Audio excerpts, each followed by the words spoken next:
मान लो आप एक बैंक हो और आपके दो दोस्तों ने आपसे 2,000 रुपए मांगे हैं। इवेंचुअली आपके पास अभी फंड्स के नाम पर सिर्फ 2,000 रुपए हैं और आप इन दोनों में से सिर्फ एक को ही मनी लैंड कर सकते हो।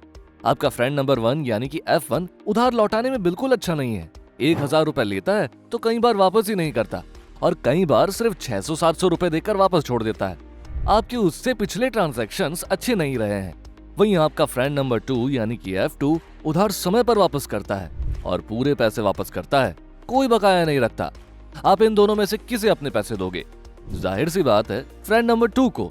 अब आपके लिए ये सिलेक्शन बहुत आसान था क्योंकि आप दोनों को पर्सनली जानते हो, लेकिन बैंक्स के लिए काम अक्सर बहुत मुश्किल हो जाता है क्योंकि हर लोन की रिक्वेस्ट उनके लिए किसी स्ट्रेंजर की ही होती है। ऐसे में कौन लोन वापस देगा, कौन फाइनेंशियली स्टेबल है और कौन ऐसा है जिसके साथ फाइनेंशियल ट्रस्ट बिल्ड किया जा सकता है, इसका फैसला करने के लिए लैंडर्स यूज करते हैं क्रेडिट स्कोर के फॉर्मूले को। अब सवाल ये उठता है कि आखिर किसी भी इंसान का क्रेडिट स्कोर डिसाइड कैसे होता है, कौन से ऐसे फैक्टर्स हैं जो क्रेडिट स्कोर को अफेक्ट करते हैं, और सबसे जरूरी बात, एक अच्छा क्रेडिट स्कोर मेंटेन करने के लिए आपको किन चीजों का ध्यान रखना होगा। 5 दिसंबर 2023 को इकोनॉमिक टाइम्स में एक न्यूज पब्लिश होती है जिसमें बताया गया था कि कैसे बैंक्स ने 10.57 लाख करोड़ का एनपीए माफ कर दिया। अब सवाल उठता है कि ये एनपीए क्या होता है। क्रेडिट स्कोर की मिस्ट्री को पूरी तरह से समझने के लिए हमें शुरू से शुरू करना होगा और इस प्रोसेस में सबसे जरूरी है एनपीए को समझना। एनपीए का सीधा सा मतलब होता है नॉन परफॉर्मिंग एसेट, यानी कि कोई ऐसा एसेट जिसने अब परफॉर्म करना बंद कर दिया है। इस एग्जांपल से समझने के लिए मान लेते हैं कि आरकेबी बैंक नाम के एक बैंक ने 10 लोगों को 10,000 रुपए दिए। अब 1 साल बाद उसमें से 7 लोग उस 10,000 रुपए को लौटा देते हैं, रह जाते हैं 3। बैंक उन्हें वार्निंग देकर, रिकवरी सूट की धमकी देकर 1 साल का टाइम देता है। 1 साल बाद 2 और लोग उन पैसों को लौटा देते हैं और अब बचता है एक इंसान। वो इंसान अगले कई सालों तक भी उस पैसे को नहीं लौटाता और बैंक को फाइनली उसे दिए हुए पैसों को माफ करना पड़ता है और उसे डिक्लेयर कर दिया जाता है एनपीए। अब आगे बढ़ने से पहले आप सोच रहे होंगे कि क्या सच में बैंक इतने सालों तक रिकवरी का इंतजार करता है? तो इसका जवाब है नहीं। इंडिया में ये नियम है कि जो भी लोन 90 दिनों के लिए बकाया होगा उसे एनपीए डिक्लेयर कर दिया जाएगा। अब अपने एग्जाम्पल पर वापस लौटते हैं। मान लीजिए वही इंसान दोबारा किसी और बैंक के पास जाता है, दोबारा पैसे लेता है और दोबारा एनपीए कर देता है। इस तरह से तो ये सीरीज चलती रहेगी और किसी भी बैंक के लिए एनपीए एक बहुत बड़ा नाइटमेयर होता है। इस प्रोसेस को रोकने के लिए यूज किया जाता है क्रेडिट स्कोर को, जिसे ब्यूरो स्कोर भी कहा जाता है। एक बार एनपीए होने के बाद ये क्रेडिट स्कोर में दिखने लगेगा और लैंडर ये समझ जाएगा कि इस पार्टी के साथ फाइनेंशियल ट्रस्ट डेवलप नहीं किए जा सकते हैं। इंडिया में क्रेडिट स्कोर की रेंज 300 से 900 के बीच की है और एक बार एनपीए लगने पर ये स्कोर गिरता ही चला जाता है। पर क्या इसका मतलब ये है कि कोई भी इंसान जो कि एक क्लीन शीट के साथ अपनी बैंकिंग शुरू कर रहा है उसका क्रेडिट स्कोर 900 होगा? ऐसा नहीं है। किसी भी नई फाइनेंशियल एंटिटी को क्रेडिट स्कोर देते समय एनपीए ही नहीं चेक किया जाता, बल्कि क्रेडिट स्कोर और दूसरे फैक्टर्स के जरिए भी कैलकुलेट किया जाता है। अब सवाल उठता है कि वो कौन से फैक्टर्स हैं। वैसे तो हर क्रेडिट रिपोर्टिंग एजेंसी के पैरामीटर्स अलग अलग होते हैं, लेकिन एक बेसिक समझ के लिए इन्वेस्टोपीडिया की इस रिपोर्ट को रेफर किया जा सकता है। इस रिपोर्ट में आप साफ साफ देख सकते हैं कि पेमेंट हिस्ट्री के बेसिस पर 35% स्कोर डिसाइड होता है। आपने कितनी कैपिटल बोरो की है उसके आधार पर 30% स्कोर डिसाइड होता है। आपकी क्रेडिट हिस्ट्री कितनी पुरानी है उसके आधार पर 15%।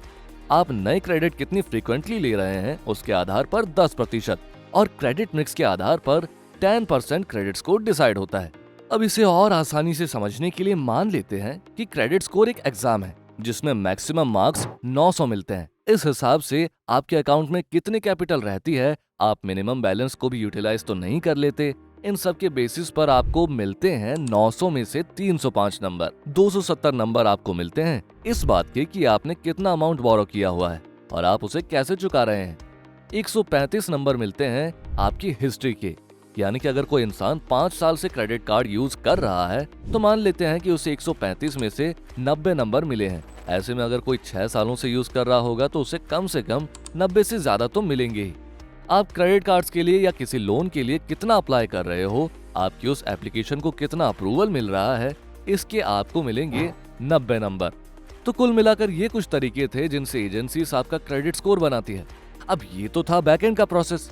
अब सवाल ये उठती है कि एक बेहतर क्रेडिट स्कोर बनाए रखने के लिए आपको किन किन बातों का ध्यान रखना पड़ेगा।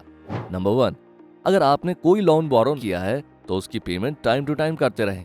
आप अपनी ड्यू डेट पर पेमेंट कर देंगे तो वो क्रेडिट स्कोर को बेहतर रखेगा। लेकिन क्या इसका मतलब ये है कि अगर आप लोन लेकर उसे ड्यू डेट से पहले ही खत्म कर दें तो वो क्रेडिट स्कोर को बूस्ट कर देगा? जवाब है नहीं। इवेंचुअली जल्दी लोन रिपे करने से आपकी क्रेडिट स्कोर पर नेगेटिव इम्पैक्ट देखने को मिल सकता है। इसलिए ज्यादा बेटर यही होगा कि आप अपने लोन्स को ड्यू डेट पर ऑटो डेबिट होने दें। नंबर 2, आप किसी भी तरह के पे लेटर प्लान या क्रेडिट कार्ड के प्लान में इन्वॉल्व होते हैं तो आपको ये याद रखना है कि आपको अपने क्रेडिट अमाउंट का 100% नहीं खर्च करना है। मान लेते हैं अगर आपका क्रेडिट अमाउंट 10,000 रुपए है तो आप उसका 30% यानी कि 3,000 खर्च कर सकते हैं, और अगर आप इससे ज्यादा स्पेंडिंग करना चाहते हैं तो ज्यादा से ज्यादा 50% स्पेंड कर सकते हैं। अब सवाल ये उठता है कि क्या अगर आप क्रेडिट कार्ड इश्यू करा लें और उसे बिल्कुल भी यूज ना करें तब आपका क्रेडिट स्कोर बढ़ जाएगा? जवाब है नहीं। अगर आप खर्च करते हैं और फिर समय पर पे कर देते हैं तब उसमें इंक्रीमेंट देखने को मिलती है। तो इन 2 तरीकों से बेसिकली आप अपना क्रेडिट स्कोर बेटर कर सकते हैं। अब अगला सवाल ये उठता है कि क्रेडिट स्कोर बेटर करते हुए कहां तक पहुंचा जा सकता है? क्या 900 में से 900 स्कोर किया जा सकता है? जवाब है नहीं।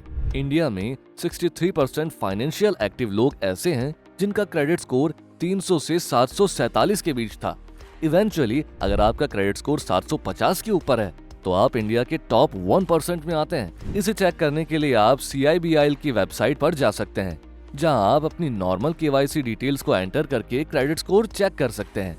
इससे भी ज्यादा आसानी से आप पेटीएम, फोनपे और जीपे जैसे ऐप्स के जरिए सिर्फ एक क्लिक से अपने क्रेडिट स्कोर को चेक कर सकते हैं। कई लोगों को लगता है कि बार बार क्रेडिट स्कोर चेक करने से क्रेडिट स्कोर पर इफेक्ट पड़ता है, लेकिन ऐसा कुछ भी नहीं है। आप जितनी बार चाहें क्रेडिट स्कोर चेक कर सकते हैं। ये आपके स्कोर पर कोई असर नहीं करेगा। ये एक मिथ है, लेकिन ये क्रेडिट स्कोर से जुड़ा हुआ इकलौता मिथ नहीं है। ऐसे और भी कई मिथ हैं। जैसे अगर आप क्रेडिट कार्ड या लोन के लिए अप्लाई करते हैं और आपकी एप्लीकेशन रिजेक्ट हो जाती है तब इसका क्रेडिट स्कोर पर काफी असर पड़ता है। तो क्या ये एक फैक्ट है या फिर एक मिथ? अगर स्ट्रेट टू द पॉइंट देखा जाए तो क्रेडिट कार्ड या लोन के रिजेक्शन से क्रेडिट स्कोर पर कोई फर्क नहीं पड़ता।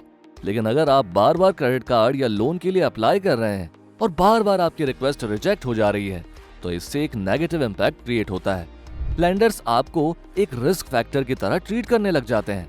क्रेडिट स्कोर से जुड़ा दूसरा मिथ ये कहता है कि अगर आपने अपने बैंक बैलेंस को मेंटेन नहीं रखा तो इसका असर क्रेडिट स्कोर पर देखने को मिलेगा। अब ये मिथ है या फैक्ट? इसका जवाब थोड़ा ट्विस्टेड है। वैसे तो बैंक बैलेंस को ब्यूरो स्कोर में कंसिडर नहीं किया जाता, लेकिन ट्विस्ट ये है कि अगर आप मिनिमम बैलेंस नहीं मेंटेन कर रहे हैं और आपको पेनल्टीज का सामना करना पड़ रहा है तब वो जरूर ब्यूरो स्कोर में यानी कि क्रेडिट स्कोर में रिपोर्ट की जाती है, ताकि लैंडर्स को एक क्लियर पिक्चर मिल सके।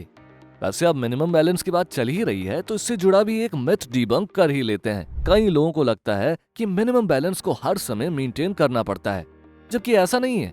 इस बात को और अच्छे से समझने के लिए ये मान लीजिए कि आपका अकाउंट किसी XYZ बैंक में है और उसका मिनिमम बैलेंस है 1,000 रुपए। अब ऐसा नहीं है कि आपको हर समय 1,000 रुपए मेंटेन रखने हैं। मिनिमम बैलेंस को मंथली एवरेज बैलेंस के जरिए काउंट किया जाता है।